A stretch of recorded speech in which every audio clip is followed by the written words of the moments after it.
How do you feel when God is blessing someone exactly the same way how you want God to bless you?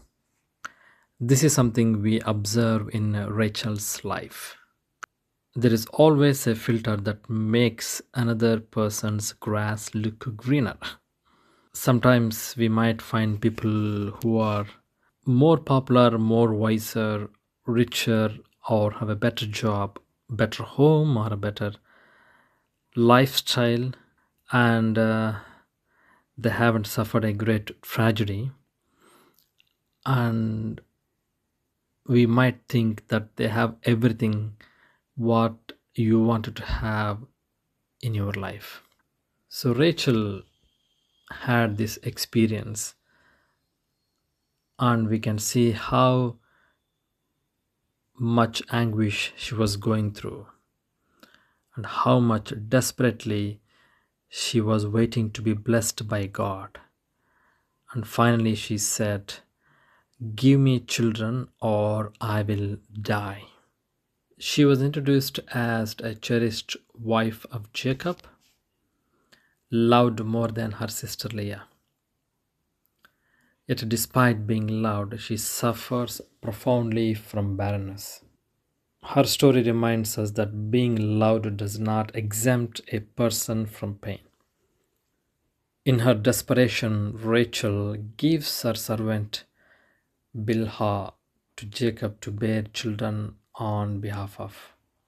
So, this decision reflects both the customs of the time and the emotional complexity of rivalry, insecurity, and hope. So, Rachel is neither idolized nor condemned outright.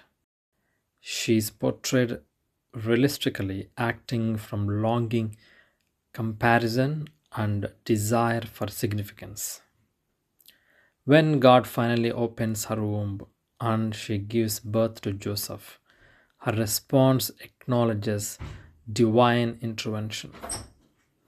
Yet, even in blessing, she names him with a forward looking hope. "May the Lord add to me another son," revealing that fulfillment did not erase her longing.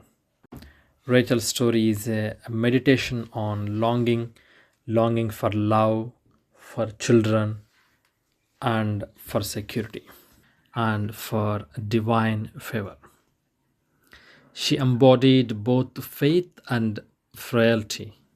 Her narratives invites reflections on how God works through imperfect, struggling people, and how deep desire can shape both our wounds and our legacy. May God bless you and speak to you no matter how imperfect you feel today, right now, that God has a great plan to transform your story. And more importantly, God longs to see Jesus in you.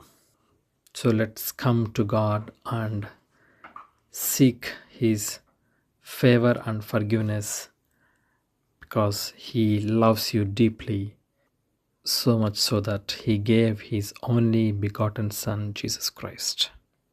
May the story of Rachel remind us that we may trust in the sovereign power of God, who is and always willing to bless and knows what is best for you and for everyone on this planet.